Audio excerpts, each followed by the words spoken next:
Hello everyone, and welcome to my YouTube channel. My name is Andy, and I am Engineer for God. And these are the videos where I discuss and reflect upon Dante's Inferno, and how they apply to our lives. Today, I will be talking about the sin of wrath, which is a type of anger, but it's more than just plain old anger, which I will be discussing in finer details in this video. But for now, I want to delve right into what Dante encounters in hell, in his journey. So, Dante has just now left the circle of greed to move on to the next circle. So he and Virgil are walking along, and they enter into the fifth circle. Dante sees a river of boiling water that is murky and dark, and it's almost purple in its color. And in the water, he sees a whole bunch of people fighting each other, and they're punching each other, and they're also kicking each other and biting each other, and they're just completely tearing each other to pieces. And Virgil explains that these are the people that got overcome by anger in their lives. And just look at them. They're just punching each other, kicking each other, and there's no end to their hate. This river, which is named the River Styx, literally means hate. So, when people usually hear the word Styx, they usually think of the ferryman Charon crossing people over the river into the dead. Now, in this story, Charon is a ferryman, and he crosses people over in the river Acheron, which is translated River of Woe. But in Dante's story, the infernal river, which snakes around hell, changes names the farther down it goes. So at the second level, it's called Styx, the River of Hate, which is very fitting for wrath. And Virgil also points out that although Dante might not be able to see that closely, there are little bubbles coming up from the water. And Virgil explains that below the water, at the murky bottom, are the souls of those who are sullen in life. So, to be sullen is kind of different from the normal type of wrath you would think of, because wrath is normally outwardly directed. You're hating other people and shouting at them and whatever. But the sullen are kind of in a different category, because they're the ones who stay at home all day and say, "Oh, woe is me. Life is never going to get any better." And yet the sun is shining and it's a beautiful, nice day, but they don't appreciate the nice day. All they want to do is sit around and sulk and be sorry for themselves. It's kind of interesting how Dante puts the sullen in this place, because it totally does make sense, because sullenness is a type of anger if you think about it. Because if I'm saying, "Oh, woe is me, all doom and gloom, nothing is good in life," then it's really a sort of inward-directed hatred of the good and beautiful. And so if we choose to complain when there's goodness, then that's a form of evil that brings us to the bottom of the River of Styx. And they're choking on that murky water at the bottom. They're just down there forever. Very sad. And it's what they brought upon themselves. So, onto the journey. So, of course, Dante and Virgil need a way to get across the water before. And this time, the oarsman is a guy by the name of Phlegyas. Now, in mythology, Phlegyas is the son of Ares, the god of war, which is fitting for someone who is wrathful. And he also is the father of a woman whose name was Coronis. And Coronis was a lover of the god Apollo. However, she ends up having an affair with a man. And so Apollo is angry and sends his sister Artemis to kill her. And after she gets killed, Phlegyas, of course, understandably, gets angry and wants to get revenge. So what he does is he starts burning Apollo's temple. Kind of a stupid move on his part, because Apollo then sentences Phlegyas to have everlasting torment in Tartarus, which is the part of Hades where some of the worser punishments are done. Like, that's where Zeus sent his father Kronos to be tortured for all eternity in chains. And so in Dante's version of hell, which is the Christian form, it's fitting that Phlegyas ends up in the area with the Wrathful. But he gets the privilege of being a boatman. So, the moment he sees Dante, he says, "Oh wow, you finally come, you damned soul." And then Virgil shuts him up, because he says, "Well, okay, you're only gonna have us for crossing this river once. As Dante here, he's not dead, same story, and so he's not gonna stay here forever." And so then Phlegyas gets all sulky. He acts like injustice has been done to him, like he's lost his privilege of rebuking Dante. So grumbling, he starts to row the boat through the waters. They're about halfway across the river when all of a sudden a man swims up to Dante. Here's what happens between them. A man, all full of mud, rose up before me and said, "Who may you be who come before your time?" And I to him, "I come, but not to stay. But who are you who have become so foul?" And he, "You see, I am the one who weeps." And I said to him, "Continue with your weeping and your grieving, accursed soul, for dirty as you are, I recognize you." When he stretched his hands out toward our boat, my ever-watchful master flung him back, saying, "Go back there with the other dogs." Then he entwined his arms round my neck, kissed my face, and said, "Indignant man, blessed be the woman who gave you birth. That was an impudent person in the world. No kindness ornaments his memory. And so his shadow goes on raging here. How many take themselves for great kings up there, who shall one day be mired here like pigs, leaving behind them a horrible disgust." And I said, "Master, I would be overjoyed to watch him sink in this foul mud before we leave the lake." And he to me, "Before the other shore comes into view, you shall be satisfied. It is most fitting that you should have your wish." Presently, I saw the people of the mud pounce on and tear that man to pieces, for which I still thank God and praise him. "At Filippo Argenti," all cried out, with which that irascible Florentine spirit turned on himself with his own teeth. There we leave him. I say no more of him. A word about who Filippo Argenti is, and why Dante hates him so much. Well, apparently, Filippo was an aristocrat, a rich politician, and a black Guelph who was the political party that opposed Dante, the other political faction. So Dante already has that against the guy. And one time he was angry enough to slap Dante, and rude enough.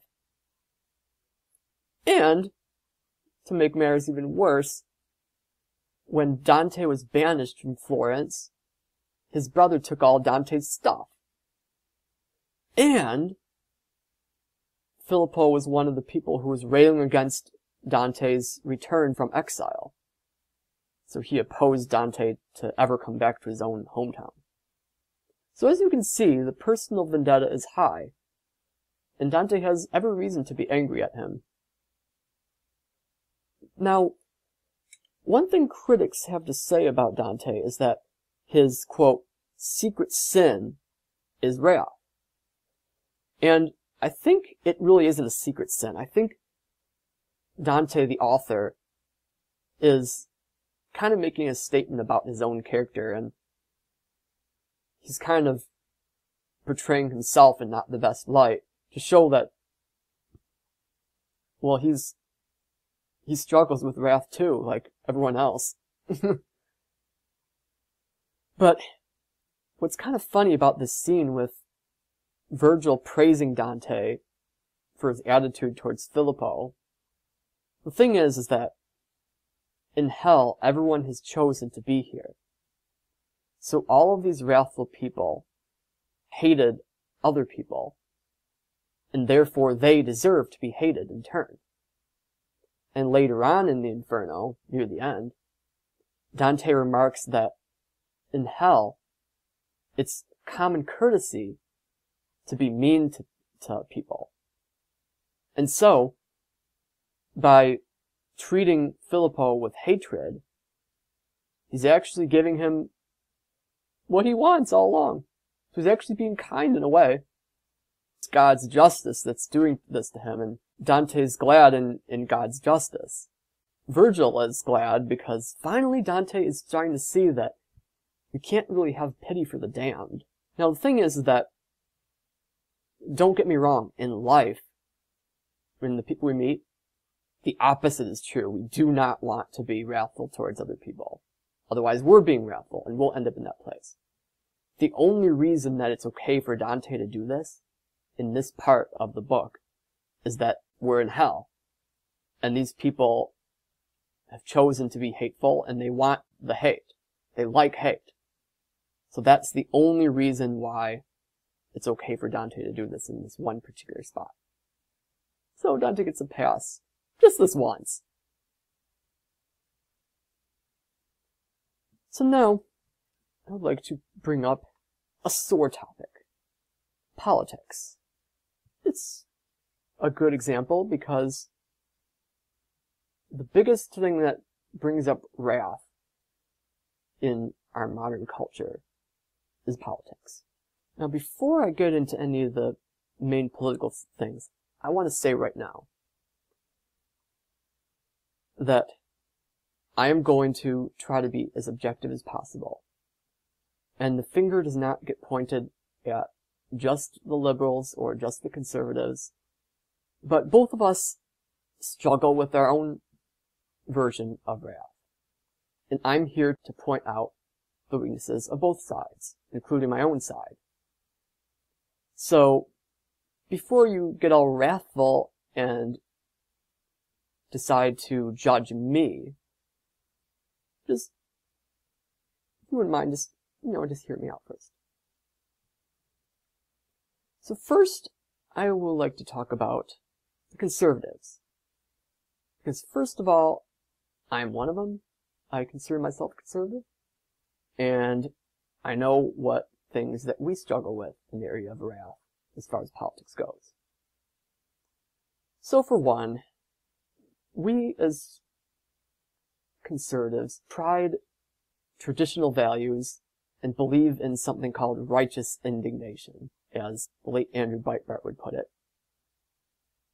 And sometimes our anger is justified, in which we see injustices happening and double standards that we seem to be persecuted for. But the thing is that we are not winning over anyone by being wrathful or angry for no good reason at some liberals who are not fully informed, is one way to put it. Just because you're liberal, it doesn't mean that you're an evil or bad person. And sometimes I admit that conservatives can sort of act like that. We need to learn by what Jesus says, is that we need to be willing to take the log out of our eye before we can point out splinters in someone else's eye. So we have to own up to our humble pie, and we have to not compromise our values. Now, I'm not about compromising our values. I'm not about moral relativism. I don't believe in live and let live or anything like that. But I'm just saying we need to be courteous to everyone, even if they're a liberal and we don't agree with their political views. We might think that they're illogical and irrational, but we need to treat liberals kindly, despite that fact. And as Jesus would say, love your enemy, if we in fact consider them our enemies. But I do have several liberal friends, and at least I think I try to be good to them, and I don't treat them like, oh, you're a liberal over there, so I can't be friends with you. But, people are people. And so, I believe that we have to try to build bridges, especially with people we disagree with. Tolerance is when you respect someone even though you think they're wrong, which is what tolerance really is, as opposed to the false view of tolerance. The false view of tolerance is that you have to let everyone believe what they want, and you can't say that they're wrong. That is not tolerance, because the definition of tolerance is that you believe someone is wrong, but you still are tolerant toward them. So that is one of the things I want to talk about for conservatives. And now, sorry liberals, but it's your turn now.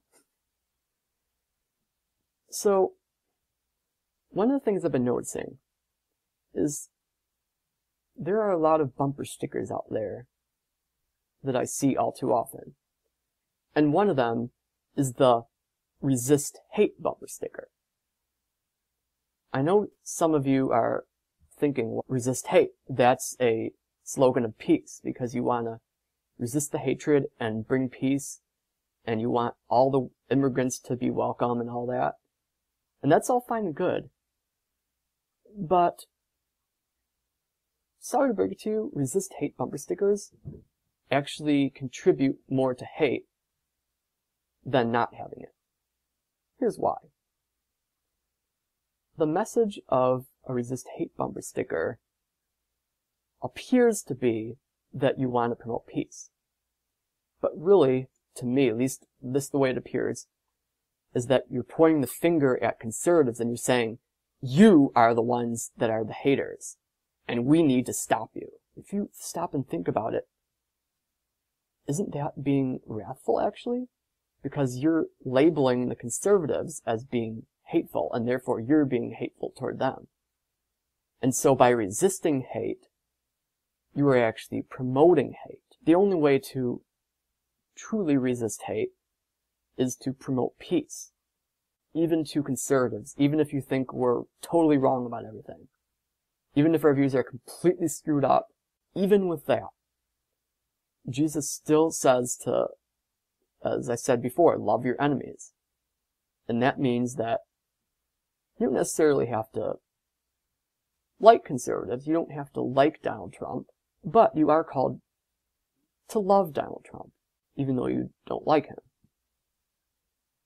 And that means that you wish him well, you hope he gets over his delusions, which I don't personally believe. I believe that he's a good president, but since you don't believe that, then, try to be less angry. And yes, this means that I have to love Barack Hussein Obama too. Even if we have a bad president, it's not the end of the world. Politics is not my God. If you think politics is like the be-all and end-all of everything, then you really got to get your priorities straight. I think if you want to promote peace, then your values should be that peace is more important than politics. Fine, you want to welcome immigrants, but what about the sign, my personal interests are peace and justice? Now that is very pretentious, if you ask me. Because you're saying my personal interests are peace and justice. But you are an evil hater. You're a bigot. And And I want to be wrathful at you because you don't deserve to be treated nicely. You are not our neighbor and you are not welcome, you stupid conservatives. Just think about that. That isn't being nice. If you want to truly be peaceful, then be peaceful. And don't think of peace and justice as a special interest, because everyone in America, I would think, believes in peace and justice. So, you don't need to go broadcasting that you in particular have special interest of peace and justice. Just saying, okay? This is just stuff to think about, and I'm not saying that all liberals have that attitude, but I'm just saying it kind of comes across that way, just from my point of view. So, just if you could take that respectfully. So yeah, I mean, wrath differs from anger. You have to also understand that not all anger is bad.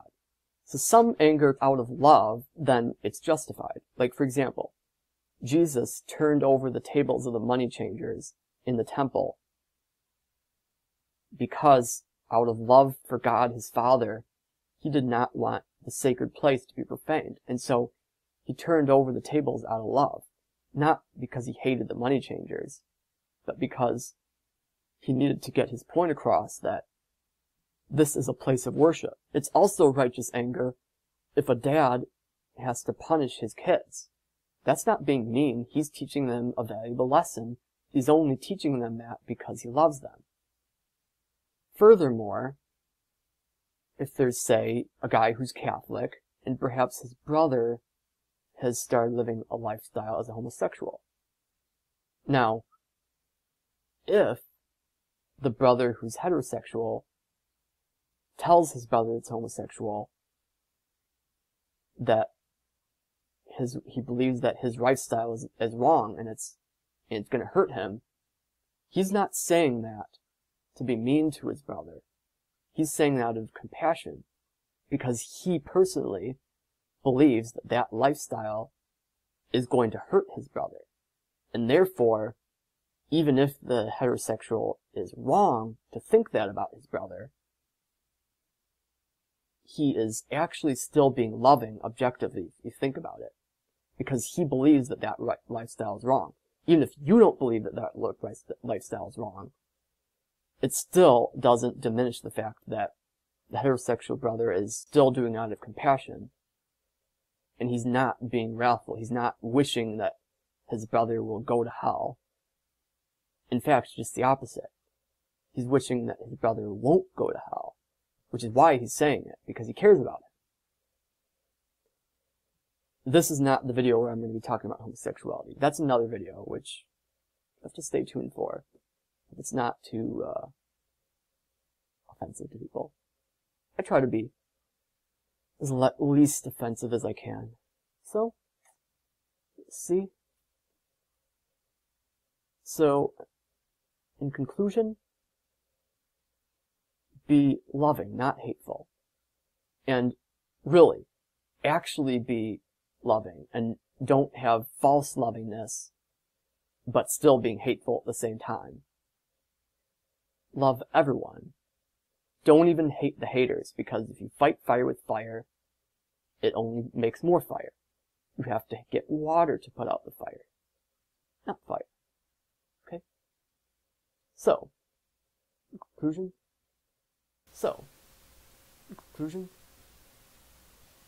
resist hate and stay out of hell.